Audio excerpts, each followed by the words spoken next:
Very good. Now we've got it right. Correct. Yes. Now we have got our members right. Yes, we have all assembled today for the very first lesson on biological methods of fracture management. I'm not using the word conservative management because conservative these days means ignorance, lack of knowledge, and lack of proper fracture management. That is a sort of attitude that has been developed amongst young surgeons. Having conducted quite a few lessons online, I am now improving my methodology. The most common complaint that I received was that I was zipping through the lectures at a very great speed. You have a chat window by your side. Yes, In that window, you can always have go slower, go faster, or the comments that are there. You have to click. So if I am fast, just click the go slower button and I'll go slower. If you have any private message for me, you can type it in the chat. I can read it while I am giving my presentation. If you have a message for the group, please message and ask your questions. We are making a recording of this, but 4 members expressed their inability to join this time in the morning because of other commitments, and for them, we will be sharing, along with you, we shall be sharing the lecture series today. My first talk will be about half an hour to 45 minutes, which will be a basic introduction about what exactly biological methods are or what you can expect in conservative management. And at the end of my talk, we will put this for a question and answer session. I hope this session helps me to learn and teach as much as it helps you to learn and teach. I shall start sharing my screen and begin my presentation for you today.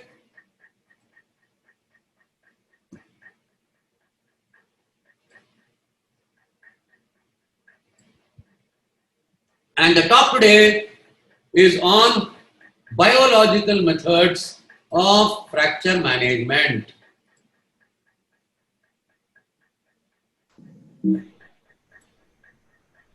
One of the course instructors is myself, Dr. L. Prakash, and the other course instructor with us today is Dr. Arvind Divakar Jain of Lalitpur.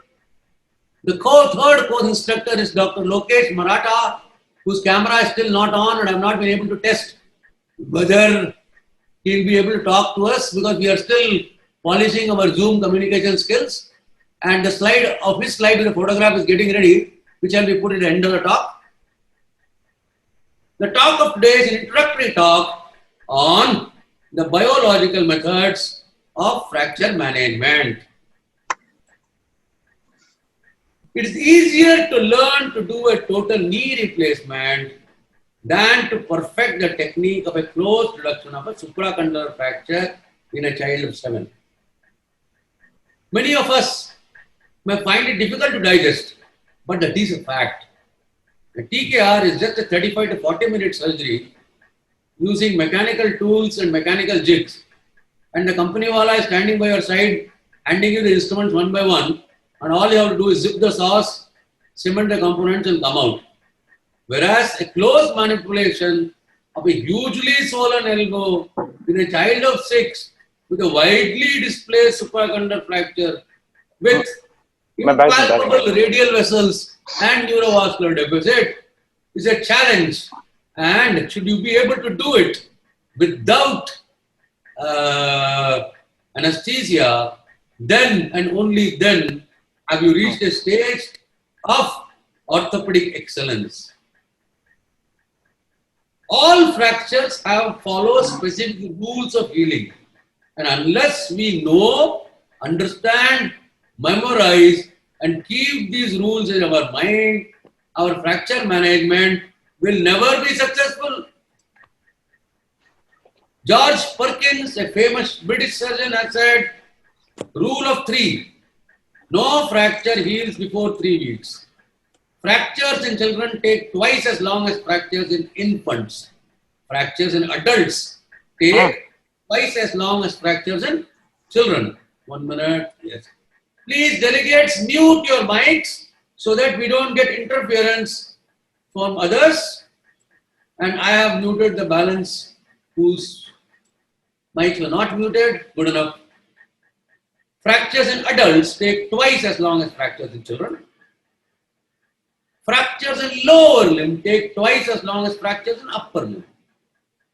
Transverse fractures take longer than oblique or spiral fractures. Open fractures take longer than closed fractures. Consolidation takes double the time of union. On your right is Sir Graham Appley, a famous British orthopedic surgeon, the author of the phenomenal book Appley's System of Orthopedics. His rules are simple. Bone healing is very much like sex. It needs two parts. They must be close to each other and there must be some movements between them. Charnley, the genius, laid down certain important principles.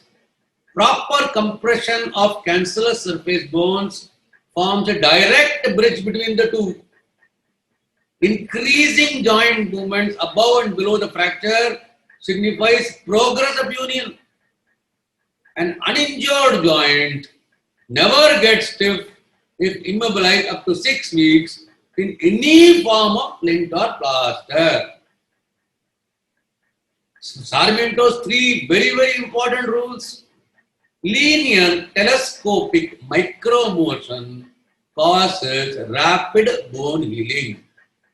Vertical compression never produces a shortening exceeding that present at the time of initial injury. Early return to function by preventing harmful movements and encouraging beneficial micro movement causes a rapid fracture healing. Sarmiento called the beneficial micro movements as elastic micro movements and detrimental micro movements as plastic micro movements. And what is an elastic and plastic micro motion? We will discuss during our subsequent lectures.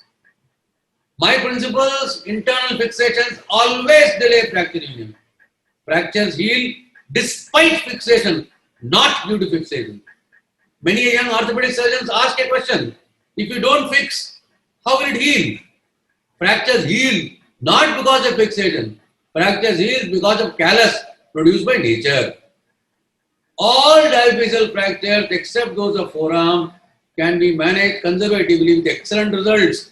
The final outcome matching any internal fixation. And these days, after we have discovered extension casting, even adult forearms are being treated by both Dr. Divakar and myself in our day-to-day practice with excellent results. So, almost every single diaphyseal fracture can be treated non-operatively. No child below 6 years should be offered surgery for any fracture except lateral condyle of humerus. Not every fracture needs treatment.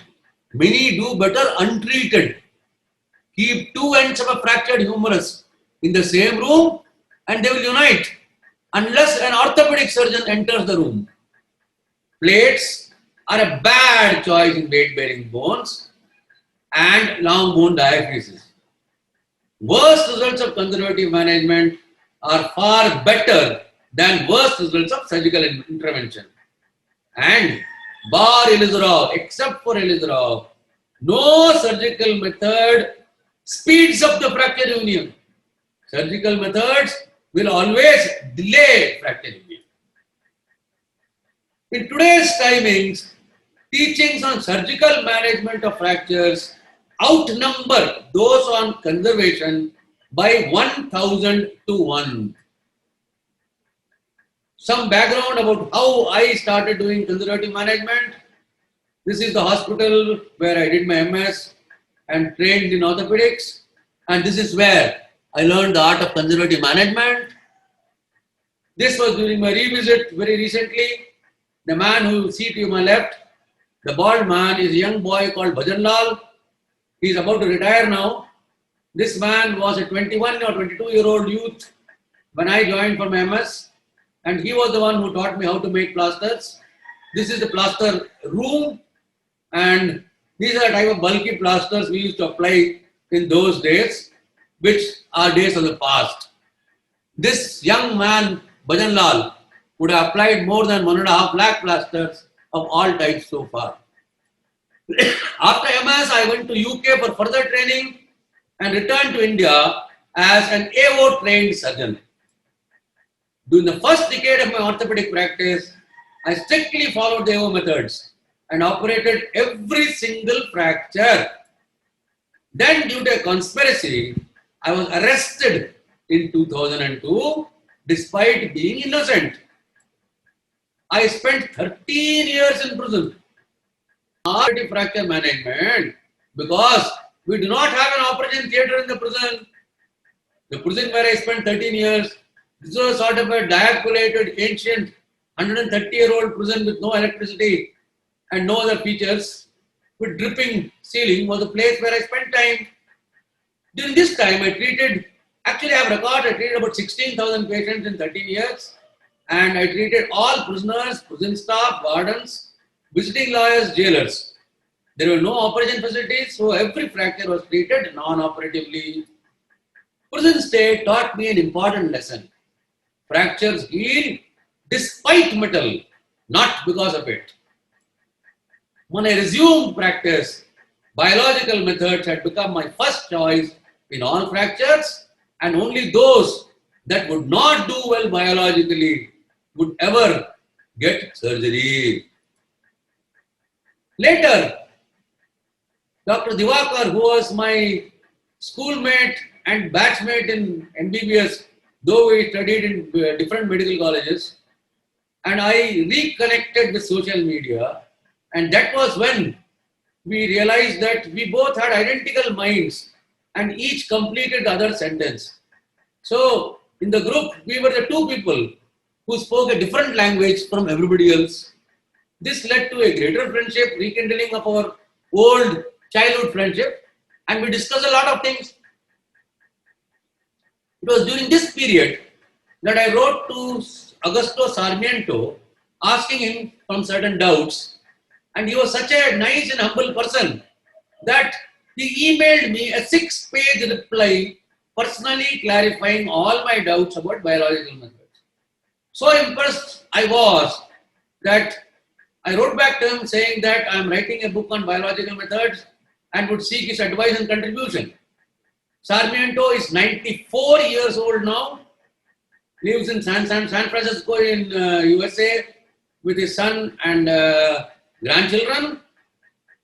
And despite his age and physical discomfort and physical conveniences, he sat with me and we worked together for a year and a half, me, Dr. Divakar and Sarmiento, and produced a book, Biological Methods of Fracture Management, which shall be gifted to you free at the end of the course with your course certificate. Look, you just type on YouTube, conservative management of bone injuries.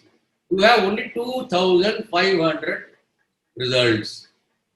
You just type surgical management of bone injuries. You have 240,000 results. What does it mean? 1,000 times more presence of surgical management of fractures, though less than 10% fractures need surgery. What has commerce done to orthopedics? No wonder the young resident or postgraduate thinks that fracture management means surgery and all fractures need operation.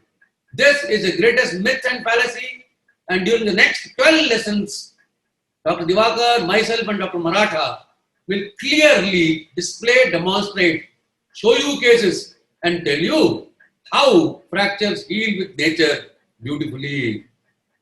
This is Augusto Sarmiento and this is John Charnley in the same frame, a very rare picture which Dr. Sarmiento has presented to me myself. Sarmiento had gone to America, to England, to Wrightington to learn hip replacement from John Charnley. And this is Lady Charnley and this is Mrs. Sarmiento. So today's topic is a narrative on the evolution and history of fracture management from the bone setter to the orthopedic surgeon. Man has been treating fractures from ancient times. That is an Egyptian mummy with a splintered forearm fracture. That is an Egyptian hieroglyphics where they are showing the traction external rotation method for reduction of the shoulder. Here is a prehistoric cave painting where a wound is being dressed. Here is the old traction device for the reduction of shoulder where the hand was tied to a wrench and pulled to ensure that it goes in place. Hippocrates describing his own shoulder method where his assistant will keep his heel in the axilla. And this is the Egyptian physician showing a femur bone to the pharaoh, explaining to him the pathobiomechanics of bone fractures. From bone setters, we evolved into orthopedic surgeons, and the first bridge of a bone setter who eventually qualified as an orthopedic surgeon was Hugh Owen Thomas. Hugh Owen Thomas of Liverpool was a traditional bone setter and eventually ensured that his children got medical education and became qualified doctors and converted bone setting into from a barbaric act into a fine surgical practice of orthopedic surgery. Hugh Owen Thomas invented the Thomas splint to stabilize broken shaft of femur, and that was a game changer for British in World War I. When the German soldiers and Axis soldiers broke the shaft of femur, many of them died on the field because of shock and internal hemorrhage. Whereas British soldiers would be quickly put in the Thomas splint, put in a traction, and whisked away hundreds of miles back to the hospital for management. Robert Jones was Thomas's nephew who popularized Hugh Owen Thomas's methods.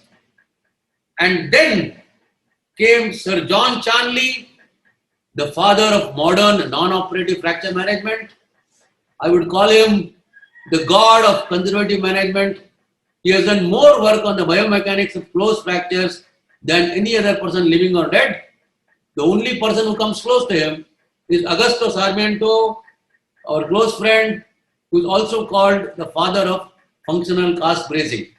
So this Indian Academy of Orthopedic Surgeons course that you will be attending over the next 12 weeks is based on the founding principles laid down by these great scientists to whom we acknowledge and bow our head in benevolence before we start or embark on our journey to learn about biological methods of fracture healing. These are the two classic books. One is The Close Treatment of Common Fractures by Sir John Charnley, and this is Close Functional Treatment of Fractures by Augusto Sarmiento. These two invaluable books must be read by every single orthopedic surgeon.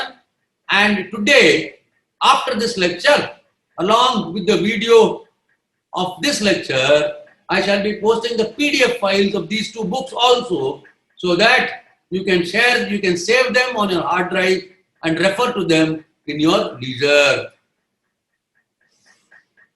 If you look at the line on fracture healing, after Thomas came Gerhard Kunscher, who was the father of intramedullary nails, and in Second World War, the situation dramatically changed. Here, when British surgeons treated femur by Thomas splint traction for close to 3 months, followed by hip spica, and the patient took about a year to get back to active field duty and 13 to 14 months to go back to the war, German soldiers came back to the battlefront in less than a month. British soldiers saw that German soldiers who fractured femur in the trench warfare were back to fight within a month, and they never knew about this brilliant surgeon Gerhard Kunscher and his puncture nails that would revolutionize the treatment of fractured shaft of femurs. Around that time, Robert Danis was inventing something to stabilize bones by using metal plates and screws. And this was Danis's compression plate, where you would attach one screw and then as you tighten the nut, this fracture gap would compress. And this was the precursor or predecessor of all plates, because Evo borrowed principles from Robert Danis. Here is Maurice Muller, one of the greatest surgeons, probably the richest surgeons. He was my friend. I have stayed in his house and I have cooked Indian lunch for him many, many years ago. And he was a person who expanded Danish's philosophy and introduced the concept of primary bone healing or extremely rigid immobilization. The book opposite to what I initially showed, non-operative management, is a manual of internal fixation propounded by the Evo Asif group, which recommends metallic implants to fix every single fracture in the body. Of course, a tangential deviation to fracture management came from Russia by Mr. Gary Ilizarov, who invented a newer method which was by far superior to both conservative and plating. However, being a difficult and cumbersome method, it did not find much favor. So how can we treat fractures? Number one, no treatment. Remember, not all fractures need treatment. Number two, closed reduction and casting. Number three, open reduction internal fixation. Number four, mini open and internal fixation. Number five, external fixation. Number six, Ilizarov method. No single method can be used for all fractures. The surgeon must master all methods and choose the most appropriate method for any particular situation. Let us now see how fractures heal. Unless we understand how fractures heal, how will we assist the fractures to heal? Fractures seem to have a mind of their own as far as the healing time is concerned. We have seen identical looking fractures in similar patients taking inordinately different times to heal. It all depends on micromotion, callus formation, and post-fracture bone behavior. Some fractures fail to unite despite prolonged plasters. Now this was a tibia which was in plaster for about 18 months and still it was in this position. It refused to unite. 1.5 years, patient is walking on the plaster, but it is not uniting. Some fractures rapidly proceed to union. Segmental fracture in 6 weeks, which is completely joined. This tibia just took 6 weeks to consolidate. So one has taken 18 months, one has taken 6 weeks. What is the difference? The factors delaying union are mostly anatomical, like blood supply. That is why anatomists had great interest in neck of femur and scaphoid fractures. Lower tibial fractures still plague us because of tricky blood supply. Younger the age, faster the union. Closer the proximity to the heart, faster the union. Meaning, this child with a fractured shaft of femur will unite in less than 3 weeks. This lady with a shaft of humerus, which is close to her heart, may take 4 to 5 weeks, 6 weeks. This Colles fracture, a little distant from the heart, will take 6 to 7 weeks. And this tibia, away from the heart, will take a minimum of 3 months or more. So, only 2 factors: younger the age, faster the healing. And proximity to the heart is closer, faster to healing. Of course, other factors like smoking delays healing, diabetes delays healing, metabolic factors, lack of calcium, osteoporosis, all these shall be discussed subsequently. Closed fractures will heal faster than open fractures, irrespective of the method of management. According to Perkins' law, Minimum open fractures take double the time of closed fractures. Man does not heal broken bones. Nature heals the broken bones. This was a statement by Lawrence Boller, a very, very famous German surgeon, and in his name they issued a stamp. Whether treated with plasters or with internal fixation, non-unions always occur. Before AO, it was Sir John Chanley who proved that compression causes union in a cancellous bone. He devised Chanley compression clamps for knee arthrodesis, and only after that arthrodesis of the knee became a certain procedure. Before that, it was always an uncertain procedure. According to AO, bone healing without callus is called a primary healing. So you compress it directly and no external callus is visible. Union without callus is called a primary bone healing. So the X-ray on day 2 of surgery and at the end of 2 years will appear identical. Primary bone healing, which is so massively promoted by AO, is a myth, and I disbelieve in it as a matter of policy. You can see a clavicular fracture fixed with a locking plate. This is 18 months post-surgery. The surgeon thought the fracture is united. He removed the plate and you see what has happened. The fracture has fallen apart. The clavicle was never united. It was just holding with the plate. And this so-called primary union is a myth because you do not know when it is united and when it is going to fall apart. Linear telescoping throws in a lot of callus due to vertical compression, and this is called a piano accordion or a shock absorber maneuver. This is a canine specimen showing healing of a knee arthrodesis in 8 days after rigid compression. That's Elizra original drawing. Somebody had 90-degree flexion deformity. It was just broken. Elizra frame was put, and 33 days the fracture united. In just 33 days. Common sense, when you distract the bone ends, the ends do not meet, callus cannot travel from one end to the other, no bridging can happen between the bones, and what happens? You get an atrophic non-union. You rigidly compress the fracture together, so you bypass the stage of external callus, direct bone bridge forms internally, and that is called the primary union, which AO is so fond of. Angular micromotion, this tries to unite. Here it tries to form a callus. So area which is having micromotion will have abundant callus without union, and the area which is compressed will try to unite without callus. So you get what? A horse hoof type of non-union. Rotating micromotion, this is stimulation for callus, but no stimulation for bonding. So you get an elephant foot non-union. Side to side shift, no place for the bone to unite. So it will cause a distraction or an atrophic non-union.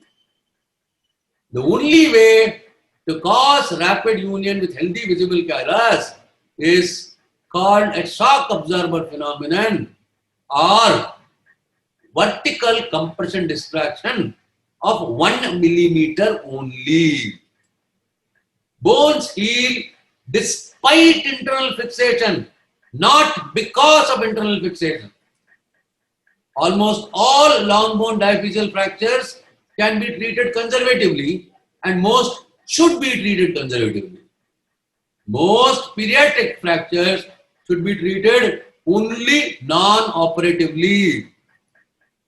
Except for displaced lateral condyle fracture, there is no indication for surgery in a child below 10 years. I would strongly dissuade you from using tens, fancies and nancies in younger children with shaft of femur. They do beautifully well with walking spica and walk in a week after walk within a week after the injury. And I shall be able to show you the methodology and the videos subsequently. Adults should always be given a choice of conservative treatment, and this should be clearly explained to the patient. You have to say either you suffer a plaster for 3 months and unite complication free, or you go scot free without a plaster, but be prepared for a 5 to 10% chance of any such complication that comes with the metal. So we should not sell a particular type of methodology that use plates only or use nails only. We have to tell the option of both to the patient. The economic burden of complications of internal fixation should be avoided. This was a closed fracture, was leading to an amputation. Finally, I had to do an Ilizarov to salvage him. And this patient was so petrified of surgeons that he continued to walk with an extruded plate for 16 years. As you can see, it's a round old plate of an Indian design, rather than going back, getting it removed. Fractures that will not unite conservatively, like femoral neck, should be routinely operated. Only in the next class will we classify the fractures and define what needs conservation, what should be conserved, and what must be operated. Fractures unite whether treated or not. You see a dog, he has got a 50-degree malunion and still it is running after a period of 3 months. So, if it is not treated properly, it will malunite. Possibility of non-union by non-operative treatment is very, very rare if the patient is functional. So, unlike internal fixation, where you can get complications of malunion, non-union, infection, and soft tissue complications, with close management, the only complication you will get is malunion, which can be corrected at a later stage. Important lesson for today is that not every fracture needs treatment medically, surgically, or even plaster management. These days, as we are developing the physiological pain portals, we inject the portals of many patients and make them functional in 2 or 3 days, even without the use of a plaster, bandage, or a splint. Look at this fracture. She a lady from Bombay and was advised Philos, was petrified for surgery. She was the aunt of one of the orthopedic surgeons in one of my groups who linked me to her on WhatsApp. About 3 weeks later, he went to visit her in Mumbai. That was her position. Again, she was advised Philos. But between 2016 and 2017, you see how much she improved and what is the final result. And the X-rays again once here, this is 2016, this is 2017, and those are the results. Full functional results just by giving her an alpha-1 block and asking her to forget the fracture and start mobilizing from day 1. This was my clinic manager in Chennai who had a fracture neck of femur. This person received no treatment whatsoever, no splint, no strap, no sling. I just gave him a portal block in his hand here at the time of fracture and started mobilizing him from the time of fracture without treatment. Purpose of this talk is to tell you that just because we see a fracture on the X-ray, it does not mean it needs treatment. If the patient can be functional on that fracture without pain, that is the easiest, fastest and best biological method for the patient. We want to repeat these words, they are very, very useful for you. Fracture per se is insignificant. If the patient is able to use that limb functionally, if we are able to take away the pain, that is the best management for any fracture. We should treat the patient, not treat the X-rays. Most traditional bone setters would claim that no fracture needs operative management. You go to any of these Malik walas, Masala walas, Puttur Kat walas or bone setters, they will say, these allopathic doctors know nothing. They know only plates and screws. Actually, no fracture needs anything but our plasters. Not all displaced fractures need internal fixation or opening. This is from Charnley's classic book. You can see this ankle fracture subluxation. 99% of surgeons seeing this today will only hit saying operate. Charnley has treated it in a cast, a proper inversion cast, and you can see how beautifully the reduction is there.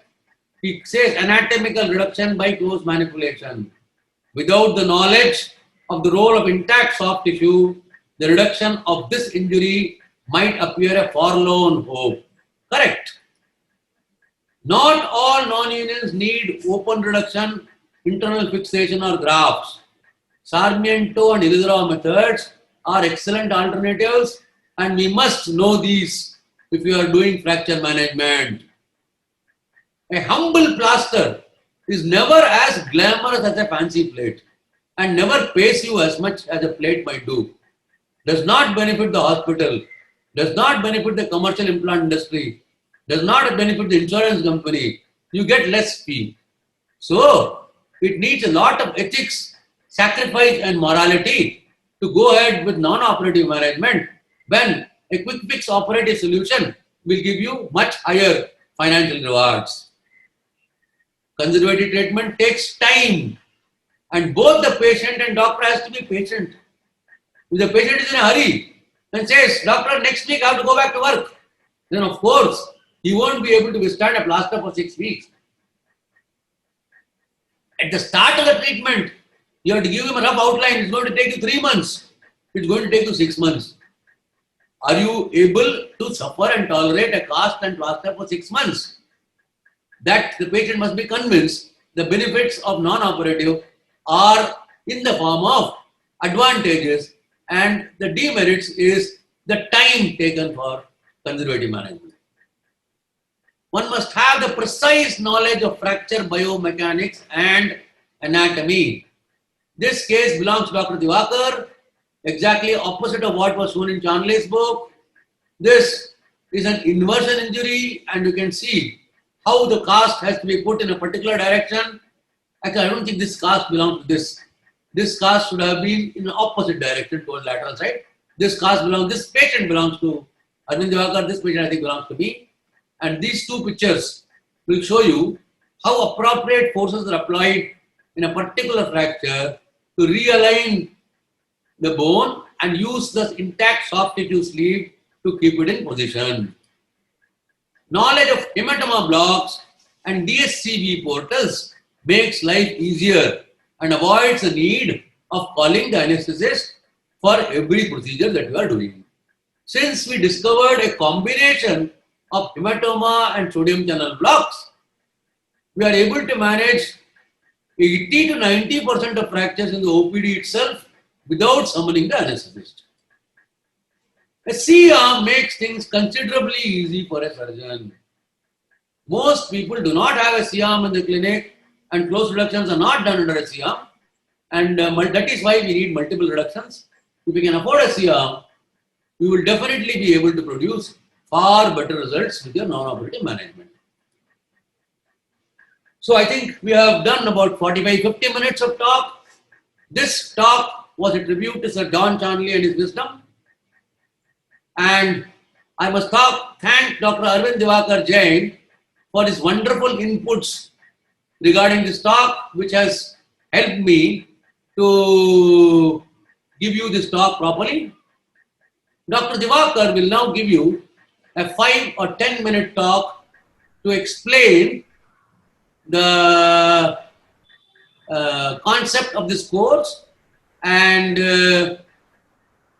he will, after his talk, we will open the house for questions so that delegates interested in asking their doubts can ask. Before asking questions, it's preferable if you open your mic so the other members know who you are. Introduce you by your name, open up the mic, and then ask your questions. Dr. Arvind. Yes. Good morning to everyone. Good morning, sir. Good morning. So now the chapter begins, biological methods. What happened when we started learning fractures? That was in 1978. only very few operative methods available. We had K nail, SP nail, and plates just started coming. Most fractures being treated with rush pin or square nail or K bars.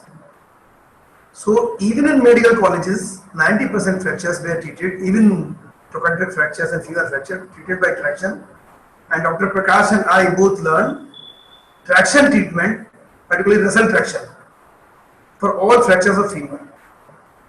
Then slowly, operative treatment has creeped in, and Elizaro has come.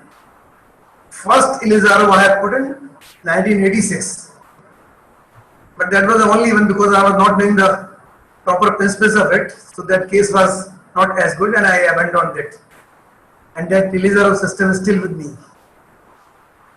So now I have started conservative right in beginning because I stayed in a much smaller place where CR was not there and the status was fairly available. But in 1984, one anesthetist came to our hospital and I started giving anesthesia. Previously, we used to give only ether because nothing was discovered except pantethol and halothane. So ether was very cumbersome anesthesia. It took about 20-30 minutes to get anesthetic. Then later I have learned that paraldehyde is much better. Intrarectal 15 to 20 ml paraldehyde acted as good and very safe anesthesia. Still you can do in children. You give paraldehyde intrarectal by any syringe or a small catheter and it gives as good effect as anesthesia without any side effect. And then pantethol and ketamine have been introduced and midazolam, and my anesthetist started giving ketamine because I was well versed with ketamine and I know everything about it. So then the fracture management has become much easier for us. But when later I recollected my own experience, as I used to inject hematoma block in rib fracture only, nowhere else. Because multiple rib fractures, it was difficult to breathe and patient was in lot agony. And I used to inject all fracture ribs with local xylocaine 2% and many of them were infected. Why? Because disposable syringe was not discovered then. Arvind ji, your voice is slightly lower, they say. Come closer to the mic and speak a little more louder. Yes. Now it's clear? Yes, Is it better. So we started, I had stopped giving fracture hematoma injection because we did not have disposable syringe at that time and boiling was insufficient. So the method was just abandoned. But later Dr. Prakash introduced me to reintroduce hematoma block and I started doing it in 2012. The hematoma block was wonderful and I have ultimately developed the finest method of hematoma block and later portal blocks are discovered and we combine both as well. So now I work most on supracanal fractures because these fractures are very common in my area. And most of the patients, they reach me within few hours of the fractures before the swelling develops. And at that time in the 80s, most of the fractures used to come late night, 10 o'clock, 12 o'clock in the night, and I had no assistance. What I had was only a chaiwala in front of my clinic. I used to call him for the holding plasters and all, and x-rays.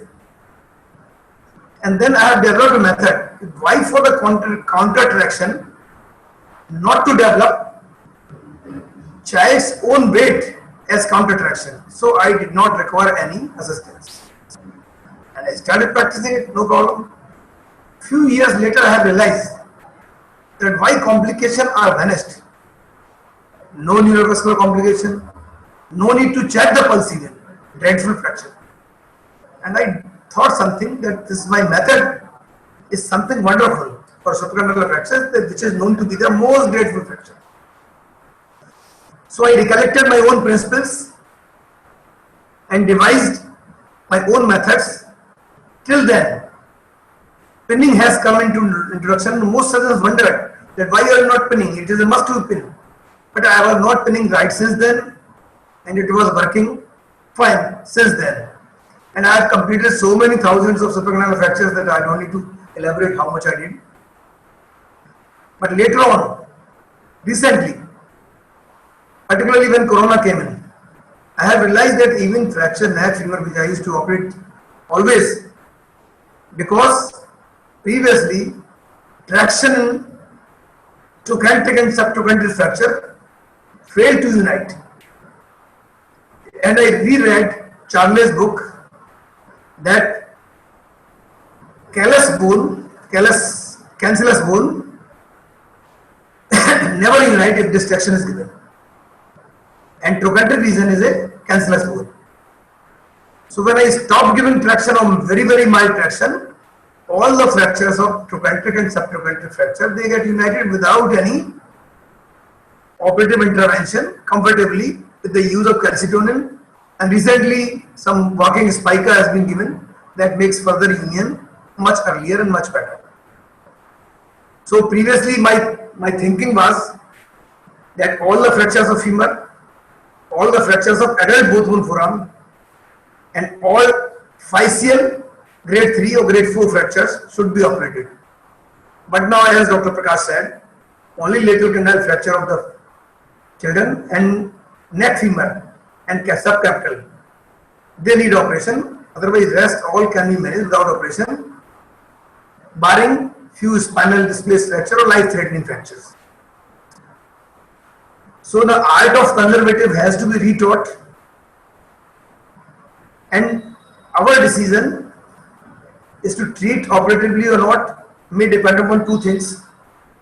Number one, how much patient is curious. If he is curious by Google or bone alignment, go for the operation straight away. And if he is ready for the right treatment, give him the best you can. This is what is my message today, that not necessarily you give non-operative treatment to all cases. Even I had to operate even undisplaced fracture of the clavicle in children also, because the parents were so anxious that don't take any risk. You have to do perfectly or take guarantee. So what I do, get it operated, a very innocuous fractures even. That's what I teach now, that do to appease the parents first, then the realistic treatment later. But you should know that conservative treatment is much better than the operative treatment. So choice is on the setup you have. If you are in the corporate hospital, no need to try any conservative. If you are in a personal setup, then you can choose the best method you understand. So this is all today. Arvind, beautifully talked. I have one question from Dr. Annamalai, saying that if after giving Gimatama block or DSCB, you start functional activities immediately, how will you control the micromotion? Now, we are all learning, and even I am learning. This Corona taught me so many things. Since Dr. Divakar and I have been experimenting with beta 6 blocks for acetabular fractures, pelvic fractures, trochanteric fractures, subcapital neck of femurs, evascular necrosis of hip, femoroacetabular impingement, and other painful hip conditions, including ankylosing spondylosis, one single injection gives dramatic relief of pain for 5 to 7 days. Initially, I found that shifting a patient to the X-ray in a suspected trochanteric fracture was a very, very toxic affair for the patient. The patient needs to be carried by 4 people up and put on the X-ray table, and getting a correct position itself on the X-ray table, the patient will scream in agony, and we can't square the pelvis or get a proper X-ray. For elderly people, putting it on the X-ray table, shifting the buttock and putting a cassette inside is an ordeal. The instant you put a beta 6 block, the hip becomes totally pain-free. So about 3 months back, and I think in March, I had an undisplaced, stable trochanteric fracture in a 71-year-old healthy person who came to my clinic. He had slight external rotation, little bit of shortening. I could realize, yes, he had a trochanteric fracture, extreme pain. After I gave a beta 6 block, Even before I could shift him to a stretcher, this fellow had sat up and hung his legs down from the stretcher. I wanted to see if he can walk. So I gave him a walker. I have a video, I'll post it, I'll show it to you in the next lecture. And he actually walked to the X-ray table. We took an X-ray. Then, obviously in Corona times, I wouldn't operate on him. But that was a traditional trochanteric fracture where everybody would do a DHS. If I offer a spica in the heat of March summer, no way the patient was going to accept it. Patient was intelligent. So I just counseled him. I realized that when he can walk on day one, what happens if he continues to walk? At the most, he will have a slight external rotation malunion with at the most 1 inch of shortening. So on first day itself, I explained to him, Baba, I am going to treat you by newer method where I am going to make you walk from now itself. Every 5 days you have to come and get an injection for about a month. Thereafter in the night you have to keep your leg central so that you don't go external rotated and keep walking on this fracture. Are you willing to take this risk and do an experiment? Patient agreed to the experiment and we both were happy that it took only 6 weeks for the fracture to unite. And in 2 months the guy is squatting and using an Indian toilet. No DHS, no PFN, no surgery. No spica also. Which means if the fracture is protected by a soft tissue sleeve which prevents this and this angulation and rotation, linear telescoping micromotion will always make the fracture heal very, very, very rapidly. Any other questions? Well, we had a full house today and almost every single delegate who had registered is here. We have including guys from Africa, one guy from Libya and a lot of other people from India. We had some problems with Dr. Maratha's audio and video. So I will personally message him and ask him to set up an audio so that he'll be able to communicate with us during the next class. Our next class will be on next Sunday, 30th, where I will be doing a longer session as usual and Dr. Divakar will be giving a 10-minute impromptu talk. Subsequent to which Dr. Divakar will give a talk in the first week of next month. Thank you all. The video of this shall be posted on our group. If you have any questions, please feel free to ask in a message there. Later today or tomorrow, I will post the books by Charnley and Sarmiento for your reading pleasure. Thank you very much. Have a nice day. Have a nice Sunday. Goodbye.